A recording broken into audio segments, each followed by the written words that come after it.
Bonsoir à tous, bienvenue dans cette nouvelle édition de BBC Info. Voici le sommaire de ce soir. L'OMS s'inquiète de la très grande transmissibilité du nouveau variant Omicron et du nombre élevé de réinfections. À Kinshasa, prendre un taxi peut s'avérer dangereux, notamment à cause des kidnappings. Mais depuis ces derniers mois, les chiffres ont baissé, et ce grâce à une simple application mobile. Tous les détails dans ce journal. Colère de la Chine après la suspension des tournois de tennis féminin dans le pays. Cette décision de la WTA intervient après un scandale sexuel impliquant un ancien haut dignitaire chinois.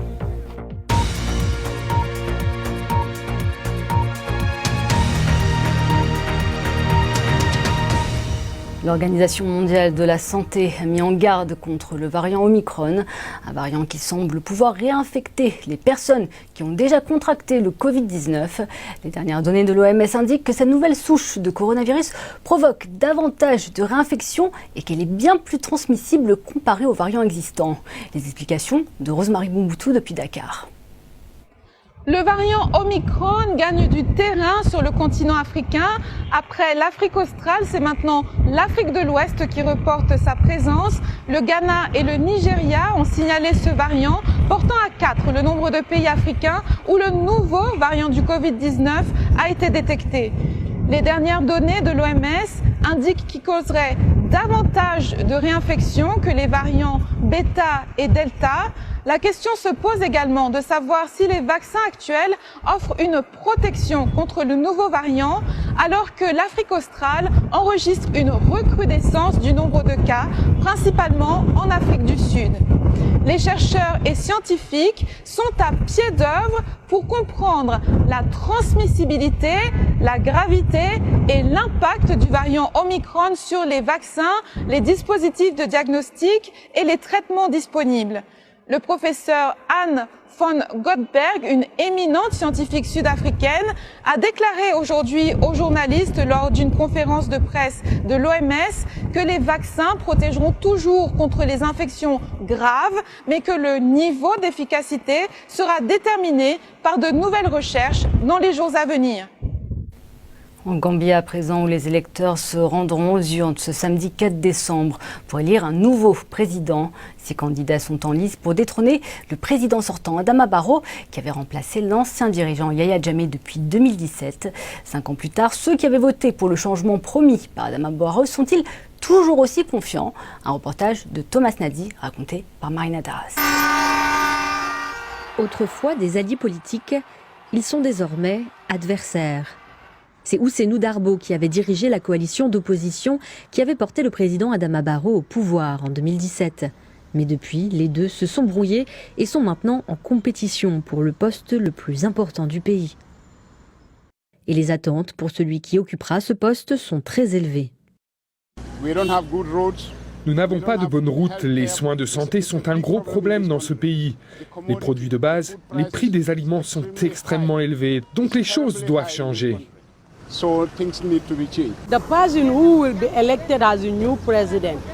De la personne qui sera élue comme prochain président, surtout pour les jeunes, nous attendons des opportunités d'emploi. Nous devons nous assurer que chaque jeune ait l'opportunité d'aller travailler. L'emploi des jeunes est l'un des enjeux essentiels de ces élections, car en Gambie, le taux de chômage est passé à un peu plus de 9%.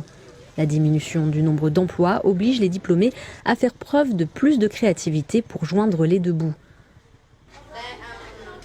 Hélène Sanyang est diplômée en développement international, mais elle est sans emploi depuis 2 ans.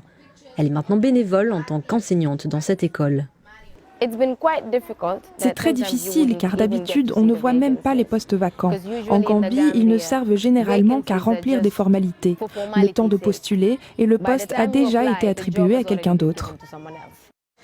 Pour un pays dont les principales sources de revenus sont l'agriculture et le tourisme, les experts estiment que le problème réside dans l'écart entre le type de diplômé produit et les besoins réels de l'industrie. Nous devons nous assurer que les compétences techniques et l'enseignement professionnel sont mis en avant, car si vous regardez le secteur manufacturier de cette économie, il est en pleine croissance, et ce, depuis plus de 13 à 15 ans, avec des résultats à 2 chiffres en termes de taux de croissance. Mais devinez quoi? La demande de main-d'œuvre dont nous avons besoin n'est pas satisfaite par des Gambiens, mais par des étrangers. Et il y a toujours un écart entre la demande totale nécessaire et l'offre totale disponible. Alors pour les Gambiens, le vote crucial de samedi n'est pas à propos de pouvoir, ni même de victoire politique. Il représente l'espoir de voir leurs conditions de vie s'améliorer. Direction la République démocratique du Congo à Kinshasa, où la population fait face à un risque d'enlèvement en prenant le taxi. Il y a quelques mois, jusqu'à 5 personnes par semaine étaient enlevées. Mais grâce à une application qui identifie les conducteurs, le nombre d'enlèvements a drastiquement chuté. Reportage raconté par Lan Warumbeck. À Kinshasa, la population est estimée à 15 millions d'habitants. Tout le monde est en mouvement et le système de transport n'est pas suffisant. À moins d'avoir sa propre voiture, le seul moyen de se déplacer est de prendre l'un de ces taxis. Mais après le coucher du soleil, il y a le risque d'être kidnappé.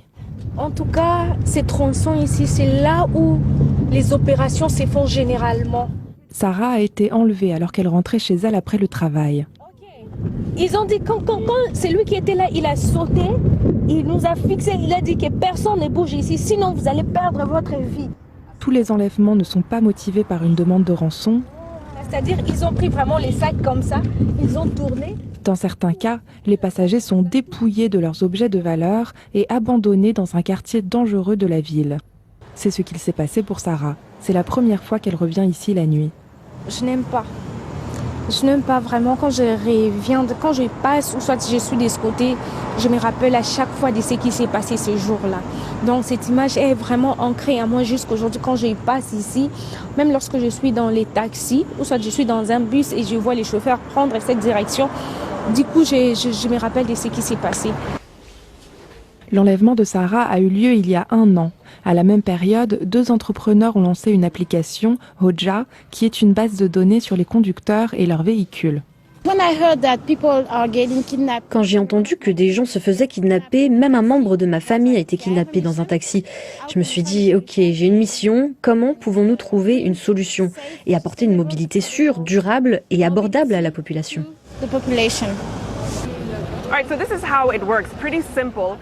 Voici comment cela fonctionne, c'est assez simple.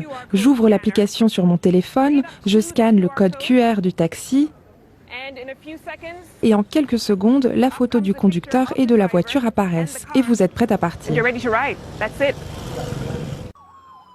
Malgré les efforts de la police, les enlèvements sont un problème persistant à Kinshasa, mais selon les autorités, le nombre d'enlèvements a drastiquement chuté au cours des 10 derniers mois. Près d'un tiers des 60 000 chauffeurs de taxi de la ville se sont inscrits sur l'application. C'est bien pour le business, car si vous dépensez votre argent pour acheter un taxi, vous savez qu'à la fin de la journée, votre voiture ou votre taxi est en sécurité et que même les passagers de la voiture le sont aussi. Ce n'est pas une solution parfaite. Les passagers n'ont pas toujours le temps de scanner le code. Mais le succès global de Hoja prend de l'ampleur.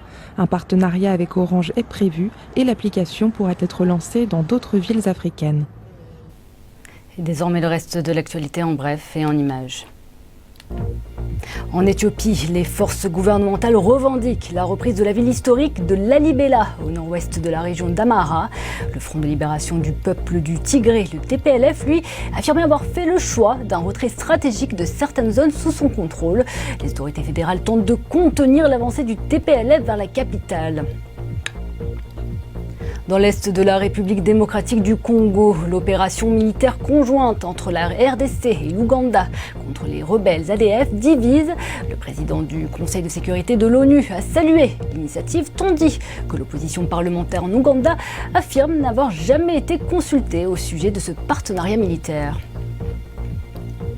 Il faut que les auteurs de violences et d'abus soient traduits en justice. Ce sont les mots de Michelle Bachelet, la haute commissaire de l'ONU aux droits de l'homme, en visite au Burkina Faso.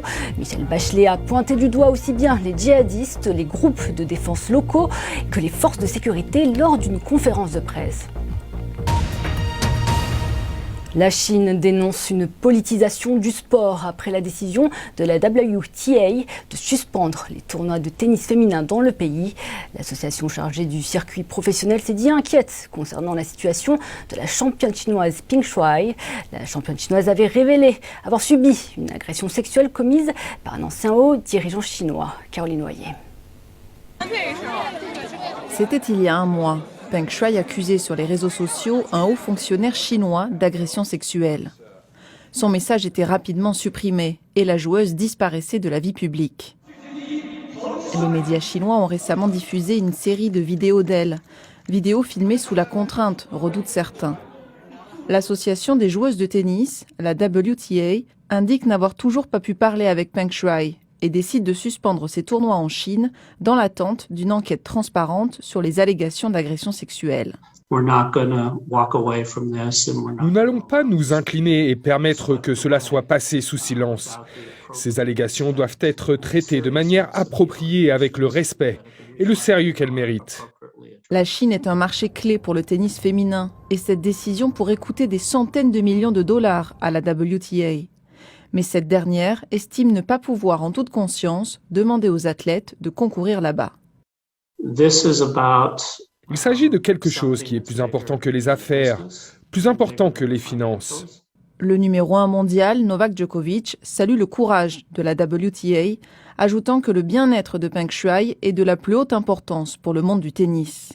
L'ancienne numéro 1 mondiale américaine Billie Jean King a tweeté « J'applaudis la direction de la WTA pour avoir pris une position forte sur la défense des droits de l'homme en Chine et dans le monde. » Le Comité national olympique, qui a pu réaliser un entretien vidéo avec Peng Shuai le mois dernier, affirme qu'elle est saine et sauve. Mais à l'approche des Jeux olympiques et paralympiques d'hiver de Pékin, beaucoup accusent le CIO de faire passer ses intérêts avant ceux des athlètes. La Chine a finalement répondu. Nous avons déjà expliqué notre position. Nous sommes fermement opposés aux actes qui politisent le sport. Mais il est désormais clair que tant qu'une enquête transparente n'aura pas été menée et que la WTA n'aura pas parlé à Peng Shuai, les doutes autour de sa santé et de sa sécurité demeureront.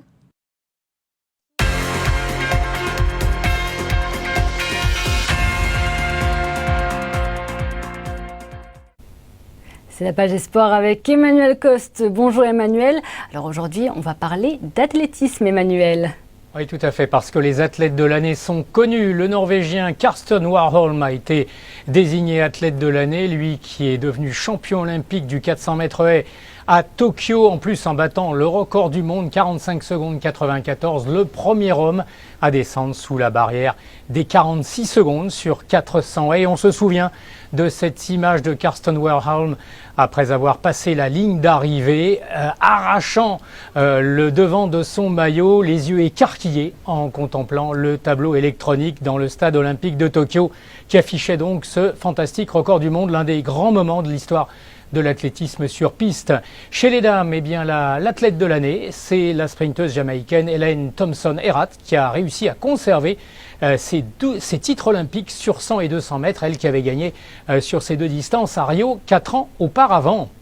Le football, eh bien c'est ce soir la suite et la fin de la 14e journée de la Premier League avec un match qui retient l'attention, 20h15 GMT, Manchester United-Arsenal. En d'autres temps, ça aurait été l'affiche au sommet. C'est plus tout à fait le cas, mais en fait, ça reste quand même une belle affiche. Alors j'explique pourquoi. Parce que Manchester United n'est que 10e au classement et Arsenal n'est que 5e. Il y a 5 points d'écart quand même entre les deux clubs. Et surtout, ce sera le premier match ce soir pour le technicien allemand Ralf Rangnick à la tête des Mancuniens. Il est en poste jusqu'à la fin de la saison. Autre match, Tottenham-Bradford, derby londonien. Hier soir, eh bien, les clubs de tête ont gagné. Chelsea qui est allé battre Watford 2-1, un but du Marocain Hakim Ziyech pour les Blues. Manchester City est allé battre Aston Villa 2-1 et Liverpool est allé s'imposer dans le derby du Merseyside à Everton 4-1 avec un doublé de l'insaisissable égyptien Mohamed Salah. Au classement, vous pouvez le voir, Chelsea conserve son point d'avance sur Man City et ses 2 petits points sur Liverpool 3e. Merci beaucoup Emmanuel Coste, c'est la fin de ce journal. Merci de l'avoir suivi notamment sur Espace TV en Guinée. Où que vous soyez, bonne soirée à toutes et à tous.